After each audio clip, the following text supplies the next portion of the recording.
Sudah cukup lama saya tidak membicarakan nasab dan membiarkan setiap tuduhan entah berbumbu kebingungan atau aroma kepentingan. Saya membiarkan itu semua melayang ke ruang publik soal keaslian nama Ubaidillah. Sudah nggak peduli-peduli amat sebenarnya. Ini beneran, di jagat filologi ada yang lebih membosankan daripada repetisi tudingan tanpa fondasi. Itu perdebatan yang tak pernah sungguh-sungguh berani membaca naskah, apalagi mengakui fakta ketika fakta itu sudah menohok langsung ke jantung narasinya. Fakta yang saya maksud adalah hoaks tentang Mufti Aman batalkan Ba'alawi, misleading bahwa nasab Ba'alawi diisbat melalui mimpi, dan di antara banyak hoaks yang terproduksi, hoaks yang terakhir adalah nama Ubaidillah itu baru dimulai dari Said Ali bin Abu Bakar As-Sakran. Ini informasi bagi yang baru mengikuti isu ini. Jadi Haji Imad itu dan mereka yang memilih jalan serupa menuding bahwa nama Ubaidillah, leluhur puncak klan dari Bani Alawi itu baru bermula dari Ali bin Abu Bakar As-Sakran yang wafat tahun 895 Hijriah. Lalu dengan penuh gaya memprovokasi saya di video terakhir, seolah-olah tidak bisa membantah buku tipis yang penuh dugaan ini, Haji Imad ngomong, ya buktikan saja, kalau memang ada manuskrip tua ya tunjukkan saja versi aslinya. Rumel Abbas yang di dalam sebuah diskusi di Rabita Alawiyah yang menampilkan beberapa manuskrip palsu itu, kemudian saya bikin sebuah buku khusus beberapa lembar tentang manuskrip palsu Ba'alawi versi Rumel Abbas. Rumel Abbas tidak pernah membantah sama sekali. Siapa yang dapat membantah saya bahwa seorang Faqih Muqaddam tidak pernah ada di 653 Hijriah? Tidak ada, karena memang Faqih Muqaddam tidak pernah ada. Siapa yang dapat membantah saya bahwa Muhammad Shahih Mirbat tidak pernah ada di Mirbat pada 560 Hijriah? Tidak ada, karena memang Muhammad Shahih Mirbat tidak pernah ada di Mirbat. Semua dalil-dalil Ba'alawi itu tentang nasab dan sejarahnya semuanya hanya ada di abad 9 ketika diciptakan oleh Abu Bakar As-Sakran, Ali bin Abu Bakar As-Sakran. Sebelumnya tidak ada, dan sampai saat ini tidak ada yang bisa membantah. Tentang ilmu nasab tidak ada yang bisa bantah, tentang DNA tidak ada yang bisa bantah, tentang ilmu sejarah tidak ada yang bisa bantah. Lalu harus berdasar apa masyarakat itu disuruh mempercayai mereka sebagai turun Nabi? Nyatanya kawan-kawan, pertanyaan seperti itu seringkali lahir bukan dari gairah ilmiah, tapi dari kecemasan sebenarnya. Takut kehilangan narasi, takut realitas itu menelanjangi preferensi pribadinya. Saya itu sangat-sangat tahu di luar sana itu ada banyak yang menuntut kenapa Rumel Abbas itu tidak pernah benar-benar menjawab soal manuskrip tua yang lain. Mengapa Rumel Abbas selalu menghindar dari debat otentitas naskah sebelum Ajarul Syafaf misalnya? Jawabannya ya sederhana, karena saya tuh bukan pesuruh bagi hasrat skeptis yang selalu naif seperti itu. Di dunia kritik naskah kawan-kawan, satu bukti yang tak terbantahkan itu lebih mematikan daripada 1000 argumen kosong Haji Imad. Jadi mengapa saya harus berjibaku pada tumpukan tuduhan palsu tentang naskah-naskah tua jika satu manuskrip terdekat saja ternyata sudah cukup menumbangkan seluruh bangunan logika Haji Imad dan mereka yang sepakat dengannya. Saya ingin penonton Paminal Kantor cukup cermat untuk mengerti apa yang saya lakukan di sini itu bukan sekadar membela diri, melainkan mendemonstrasikan anatomi kekeliruan sekaligus jebakan logika Haji Imad dan kawan-kawannya. Jadi saya tidak pernah kabur, saya juga tidak sedang kabur dari debat manuskrip tua. Saya sedang mempraktekkan asas utama filologi, yaitu sekali fakta berdiri tegak, semua retorika itu bisa dikubur di bawahnya, sambil menunggu Haji Imad dan orang-orang yang menyepakatinya untuk menormalisasi kedustaan dan asumsi naif yang telah mereka bangun selama ini. Saya menunggu itu sebelum membicarakan manuskrip-manuskrip yang lebih tua dari yang akan saya sebutkan nanti. Sebelum kita bicara soal naskah, soal nama, soal rantai penyalinan, mari kita jujur pada satu hal ya. Apa sebenarnya makna dimulai dalam klaim Haji Imad? Haji Imad itu kan mendaku bahwa Ubaidillah itu baru dimulai oleh Said Ali bin Abu Bakar As-Sakran. Namun kata dimulai di sini itu bermakna ganda. Apakah yang dimaksud dengan dimulai adalah pertama kali muncul secara tekstual dan literatur, atau sekadar menjadi populer hingga tercatat secara tekstual di dalam sejarah? Perbedaan ini tipis di permukaan, tapi sebenarnya fatal dalam dunia filologi. Jadi Haji Imad itu dengan compang-camping bermain di dua kaki. Dia ingin orang percaya bahwa Ubaidillah itu memang tidak pernah eksis sebelum Said Ali bin Abu Bakar As-Sakran, tapi tidak pernah benar-benar membedakan membedakan antara penamaan orisinal dan proses popularisasi. Dalam onomastik klasik, dua hal ini ibarat langit dan bumi. Penamaan itu bisa lahir di ruang kecil dalam manuskrip tersembunyi, bertahan berabad-abad sebelum akhirnya menjadi bagian arus utama sejarah yang tertulis. Celakanya, Haji Imad menambah kerancuan dengan mempersoalkan segala manuskrip tua yang bertentangan dengan narasinya. Bahkan spesifik menulis kitab tipis yang sangat lucu untuk saya seperti ini. Dari sejak Haji Imad menulis ini, akhirnya ya saya sadar semua naskah yang tak cocok langsung disapu dengan tuduhan palsu, interpolasi atau fabrikasi. Namun manuskrip yang sesuai selera narasi pribadinya tiba-tiba saja langsung suci, tak butuh lagi audit paleografi, tak perlu jalur penyalinan yang jelas. Bayangkan saja ya, ketika ada akun palsu bernama Mufti Aman Syamsuddin Syarafuddin, tidak ada skeptisisme,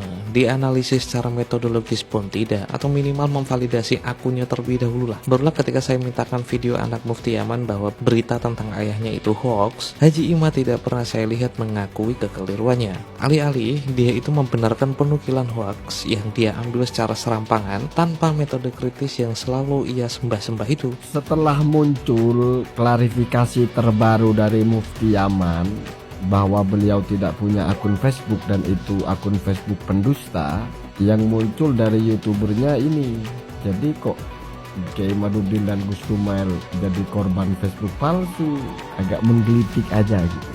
Dan konten-kontennya yang sebelum-sebelumnya itu masih ada semua itu. Ini ada apa mereka ini? Semua orang bisa tahu gitu. Kalian salah gitu aja. Klarifikasi, mohon maaf saya ceroboh, saya kira asli gitu. Dan mohon maaf saya ngeyel. Sudah ada video klarifikasi, sudah ada yang mencari tahu, sudah ada yang mengkonfirmasi. Saya nggak percaya, saya ngeyel. Mohon maaf, saya lebih percaya kepada sesuatu yang saya tidak mencari tahu dan saya menolak orang yang sudah mencari tahu. Mohon maaf, saya ceroboh. Begitu kan enak. Disinilah letak permainan logika yang kekanak-kanakan, dan jujur saja ini membosankan. Jika standar yang dipakai adalah semua bukti lawan palsu kecuali saya suka, lalu untuk apa berdiskusi dalam kerangka filologi? Saya cuma ingin mengingatkan, dunia kritik naskah bukanlah ranah bagi mental cherry picking seperti Haji Imad tadi. Jadi prinsip validasi filologi itu tidak pernah menuntut pembawa bukti untuk membuktikan seluruh naskah dunia itu asli hanya karena satu dua pihak tak mampu mengakui kekuatan satu fakta. Sebuah manuskrip yang punya rantai penyalinan jelas, kolofon yang jelas, dan tradisi pengutipan lintas generasi itu sudah lebih dari cukup untuk jadi fondasi sejarah. Sekali lagi, saya bukannya menolak membahas naskah tua, tapi karena saya tahu batas. Dalam kritik naskah, satu peluru yang benar itu sudah cukup untuk mengubur 1000 prasangka yang diciptakan oleh Haji Imad. Jika Anda memaksa saya terus menari di labirin kecurigaan tanpa ujung, ya maka itu bukan debat filologi, itu cuma permainan anak kecil dan permainan orang-orang paranoid. Beginilah jadinya kalau budaya debat akademik itu diganti jadi arena adu paranoid atau adu arena permainan anak-anak. Bukti yang sudah dipertontonkan, kolofon yang sudah saya bacakan, kutipan yang sudah diwariskan lintas abad, semuanya itu dianggap angin lalu, cukup dituding palsu tanpa harus repot-repot menyodorkan audit naskah apalagi logika. Debat akhirnya tak lagi soal intelektualitas, melainkan siapa paling keras berteriak saya curiga.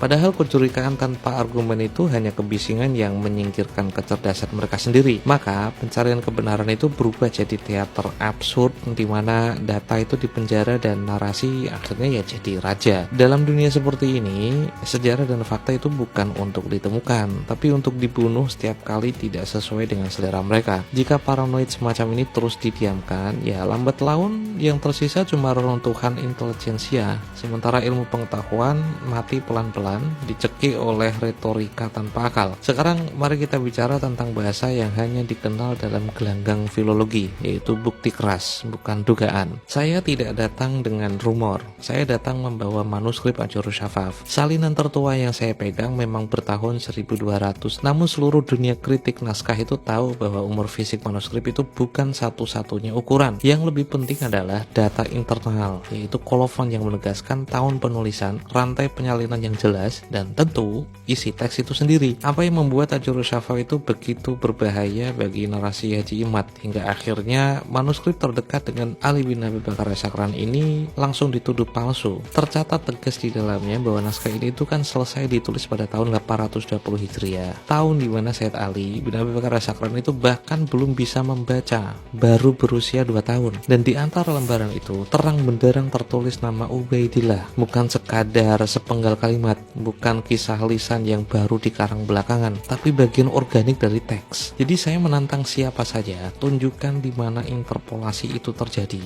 buktikan secara paleografi atau kodikologi, dan saya siap menanggapi jika memang ada yang mampu melakukannya. Tapi kan hingga hari ini yang datang itu kan hanya tuduhan, bukan pembuktian. Oke, selanjutnya saya sudah bisa menebak jurus selanjutnya. Itu kan hanya salinan baru dan mungkin terinspirasi dari kakeknya Ali bin Abi Bakar As-Sakran, yaitu Abdurrahman As-Segaf. Maka saya hadirkan Mbah Makhramah yang wafat pada tahun 947 Hijriah. Jadi usianya itu lebih tua dari manuskrip tertua yang saya miliki. Dalam karya Qiladatun Nahr, Mbah Makhramah itu kan mengutip Ajurus Syafaf secara verbatim berkali-kali, termasuk penyebutan nama Ubaidillah. Beberapa kutipannya sama persis. Sekadar contoh, kutipan pertama sama persis, tidak ada yang berbeda. Kutipan kedua tidak ada yang berbeda.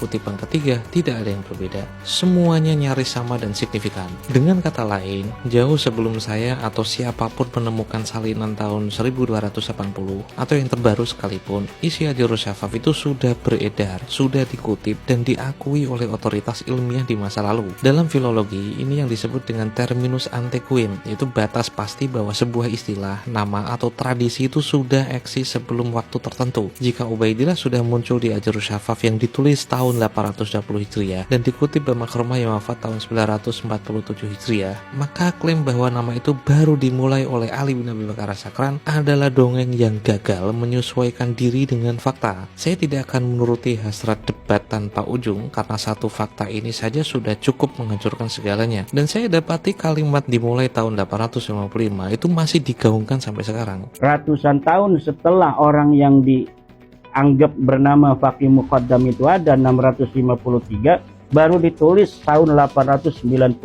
Hijriah. Siapa yang dapat membuktikan bahwa Ubaid itu makamnya di Yaman lah? Tidak ada, kecuali hanya rekayasa belaka. Karena Ahmad bin Isa adanya 345 Hijriah, Ubaid 383 Hijriah. Sebelumnya tidak pernah ada kuburan di situ sampai beratus-ratus tahun. Kemudian pada 895 Hijriah baru disebutkan dia wafat di Yaman, dimakamkan di Yaman. Sebelumnya tidak ada. Namun saya tahu lawan itu selalu mencari celah. Bagaimana saya yakin kalau salinan yang saya pegang itu benar-benar merepresentasikan naskah asli? Bagaimana bila terjadi fabrikasi di tengah rantai penyalinan? Maka mari saya ajak kalian menelusuri jejak, bukan hanya membaca satu manuskrip, tapi membedah pohon silsilah naskah, yaitu Stematologia. Pohon naskah Ajurus Syafaf itu sangat sederhana, tapi sebenarnya ini kokoh. Teks aslinya ditulis tahun 820 Hijriah, lalu disalin ulang berkali-kali hingga sampai ke tangan saya di abad ke-13 Hijriah. Pada dasarnya, keistimewaannya itu terletak pada rantai otoritas eksternal, yaitu Mbah Makhramah, seorang ulama besar abad ke-10 Hijriah, lebih tua dari manuskrip saya, mengutip isi Ajurus Syafaf sebelum salinan saya eksis. Ini yang disebut dengan verifikasi silang. Kutipan Mbah Makhramah itu menjadi cabang independen yang membuktikan bahwa isi utama Ajurus Syafaf benar-benar sudah beredar luas sebelum masa saya, bahkan sebelum masa Ali bin Abi Bakar As-Sakran. Prinsip stematologi adalah sederhana namun tak kenal kompromi. Semakin banyak rantai penyalinan dan kutipan eksternal yang bersesuaian, verbatim dan persis, maka semakin kecil kemungkinan terjadi fabrikasi besar-besaran tanpa jejak. Jika kalian ingin membantah, maka kalian harus membuktikan bahwa seluruh jalur penyalinan dari tahun 820 sampai ke Mbah Makhramah hingga ke salinan saya penuh dengan rekayasa, penuh dengan fabrikasi, dan penuh dengan interpolasi. Dan hampir saya pastikan itu pekerjaan yang nyaris mustahil. Apalagi setelah saya bandingkan beberapa salinan, baik yang ditulis tahun 1200-an maupun 50 tahun yang lalu, isinya itu sangat identik. Saya ingin menyampaikan ini kepada para penggugat ya. Kalau kalian itu mewajibkan setiap naskah harus steril dari segala kemungkinan interpolasi sejak abad ke-9 hingga sekarang, logika itu akan meruntuhkan seluruh sejarah penyalinan dalam Islam. Karena tidak ada satupun karya klasik yang akan selamat dari standar absurd seperti itu. Satu naskah Ajurus Syafaf, satu kutipan eksternal yang kuat dari Mbah Makhramah adalah fondasi utama dalam mengkritik naskah. Jadi jika fondasi ini sahih, semua retorika di atasnya kan akan roboh. Jika Haji Imad mau bermain di gelanggang filologi, ya mainkan dengan aturan mainnya. Ajukan saja bukti, bukan sekadar tuduh-menuduh atau memalsu-malsukan manuskrip. Pada akhirnya saya itu bukan penambal celah bagi paranoid sejarah, bukan pesuruh untuk menghibur tuduhan yang lahir dari ketakutan seperti Haji Imad menghadapi banyak sekali fakta telanjang di hadapan matanya. Dalam dunia filologi, satu bukti yang kokoh seperti tadi itu lebih berharga daripada lautan retorika tanpa fondasi yang disusun oleh Haji Imad. Maka, jika debat mau diteruskan, ya mari bertarung di medan yang benar. Bawa bukti, bawa naskah, bukan bawa asumsi dan juga sensasi. Silakan ajukan argumen, bukan kecurigaan. Karena di dunia kritik naskah itu, kebisingan Anda semua hanya akan terkubur oleh satu suara, yaitu suara data. Data saya. Saya Romal Abbas, ini Pak Menjangan. Terus sampai jumpa.